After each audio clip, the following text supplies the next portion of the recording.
Di antara perbukitan hijau dan udara sejuk, Kabupaten Brebes bagian selatan, tepatnya Bumi Ayu, memiliki dua warisan kuliner tradisional yang telah menemani warganya sejak puluhan tahun lalu, ketan pencok dan lontong sogol.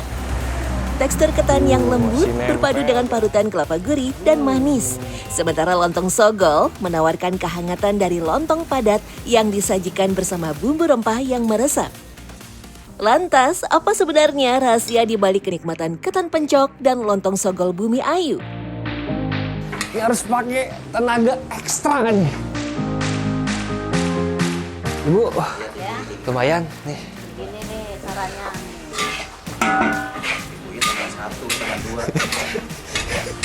Ibunya gampang banget ya. Kok saya pakai tangan dua?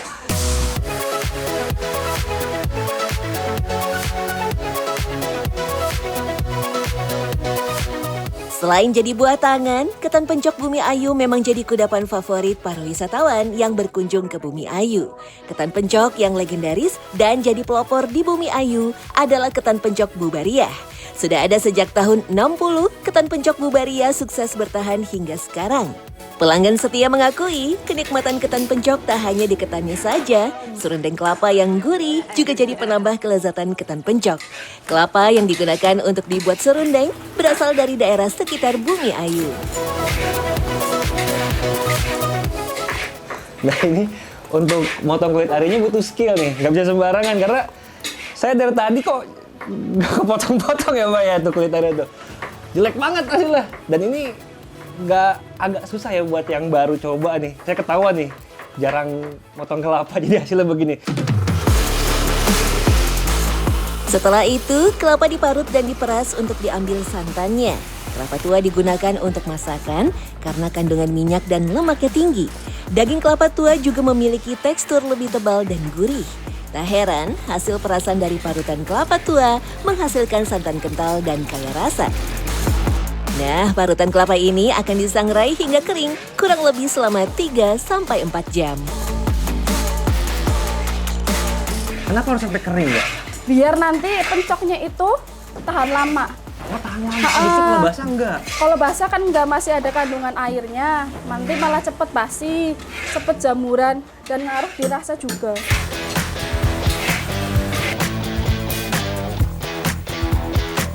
Ternyata lumayan berat nih. Ini total kurang lebih 50 butir kelapa ya. 50 butir kelapa nih. Ini harus pakai tenaga ekstra kan nih. Ibu, lumayan nih. Begini nih caranya. Ibunya tambah 1, tambah 2. Ibunya gampang banget ya. Kok saya pakai tangan dua? Karena ibu udah biasa, saya kan baru ya. Selain cepat basi, jika kelapa tidak disangrai sampai kering dan masih basah, nanti serundengnya bakal bau apek dan tengik secret lovers. Kelapa disangrai sampai warnanya berubah coklat keemasan. Hal ini bertujuan agar serundeng kelapa sebagai topping ketan pencok memiliki aroma nikmat dan gurih yang legit. Setelah selesai disangrai dan menghasilkan serundeng kelapa seperti ini, langsung ditumbuk hingga halus. Proses ini membutuhkan tenaga dan juga kesabaran ya, secret lovers. Ini kurang lebih sekitar setengah jam. Campur sama tadi bawang goreng, terus juga dengan 3 gula. Sampai halus banget, saya udah kerasa capek kalah sama si ibu nih. Si ibu kuat banget Bu ya.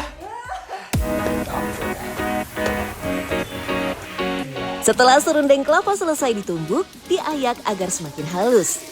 Setelah itu, barulah serundeng disajikan dengan ketan. Selain serundeng kelapa yang gurih, ketan yang super lembut juga jadi ciri khas ketan pencok khas Bumi Ayu. Untuk membuat ketan pencok yang nikmat, perlu beras ketan yang berkualitas agar mudah menyerap santan ketika diolah. Hasilnya, rasanya akan gurih maksimal. Dalam sehari, di sini butuh sekitar 10 hingga 15 kilo beras ketan untuk sekali produksi. Nah ini pakai beras apa sih Bu? Ini pakai beras untuk pati untuk. Pati untuk. Iya. Dari Cirebon. Cirebon. Cirebon. Oh, Kita iya, semuanya lokal, nggak ada yang impor. Proses mengolah beras ketan juga tidak sebentar. Beras ketan dicuci bersih lalu direndam selama kurang lebih 20 hingga 30 menit agar beras mengembang. Setelah itu beras ketan dicuci kembali dan dikukus selama 20 menit hingga setengah matang. Selanjutnya, beras ketan diaron menggunakan santan perasan pertama yang kental dan ditambahkan garam. Ketika sudah tercampur rata, beras ketan akan dikukus selama 1 jam hingga matang, baru diratakan. Ini proses ngegeblek namanya Pak ya? Ngegeblek. Jadi ini harus dalam kondisi panas nih, karena kalau nanti udah dingin, nanti malah nggak bisa digeblek seperti ini ketannya. Jadi ketika habis dikukus, langsung digeblek seperti ini, diratain lah. Beras ketan akan dipotong menjadi bagian kecil yang nantinya bakal disajikan dengan serundeng kelapa. Rahasia kenikmatan ketan pencok legend khas Bumi Ayu ini tentu terletak pada kualitas berasnya dan setiap proses mengolah ketan serta kelapa yang baik dan teliti. Sudah puluhan tahun bertahan, dulunya ketan pencok Bubaria dijual emperan, bahkan jualan asongan di bis yang mangkal di terminal Bumi Ayu. Istilah pencok itu dari mana tuh Bu? Dari bumbunya itu, dari serundengnya, kan ditumbuk, namanya ketan pencok itu. Oh, pencok tuh bahasa Bumi Ayunya numbuk berarti Iya, ya? numbuk. Bisa sampai sekarang nih, sampai dilanjutkan sama ibu, sampai anak-anak juga pada ngelanjutin kan Bu ya? Iya. Nah itu apa Bu rahasia bisa konsisten sampai sekarang? Rahasianya itu ya di bumbunya itu. Ketan juga di bumbunya banyak gitu. Tapi yang lain bumbunya. Ketan pencok Bubaria tersedia dalam 3 ukuran. Ada yang besek kecil, sedang, dan besar. Harganya pun bervariasi, mulai dari Rp20.000 berisi 8 potong ketan pencok untuk besek kecil, hingga isi 40 potong ketan pencok untuk besek besar seharga Rp100.000. Ada juga kemasan vakum yang bisa bertahan lama dengan selisih harga Rp5.000 lebih mahal dibandingkan dengan ketan pencok yang non-vakum. Saya cobain ya ketan pencok nih. Ini pakai ketannya sama serundengnya nih. Wah. Ya, nih. Bismillahirrahmanirrahim.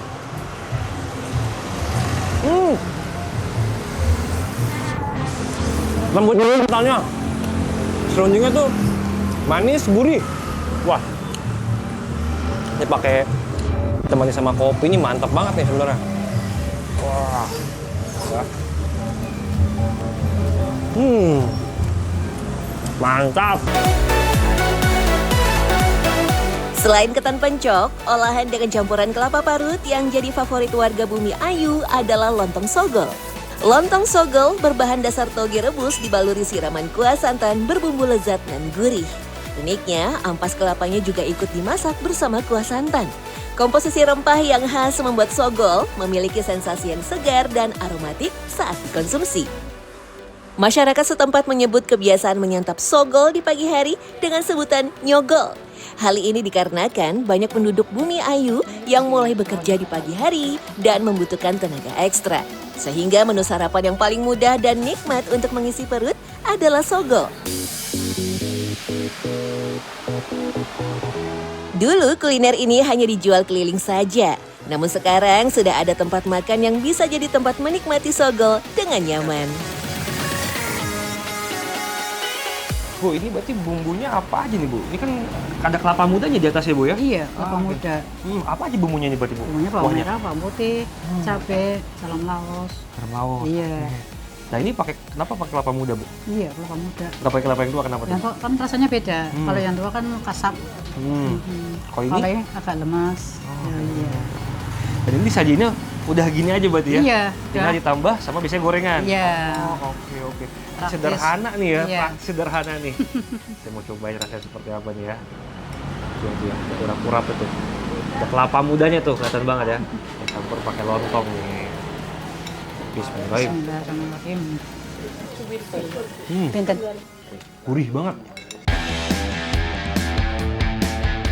Mungkin dalam tatanan strata makanan, sogol dalam satu level dengan getuk dan makanan khas daerah lainnya. Tapi makanan khas Bumi Ayu ini tak hanya soal kemewahan ataupun rasa. Lebih dari itu, nyogol menjadi sebuah ikon yang menggambarkan kesederhanaan kota Bumi Ayu. Dua kuliner ini, ketan pencok dan lontong sogol, bukan hanya sekedar makanan. Keduanya menjadi ikon kuliner Bumi Ayu, bukan hanya karena rasanya, tetapi karena tradisi yang terus dijaga oleh para penjajah lokal sejak generasi terdahulu. Ketan pencok dan lontong sogol adalah representasi dari kearifan lokal, kehangatan keluarga, dan cerita-cerita lama yang diwariskan dari satu generasi ke generasi berikutnya.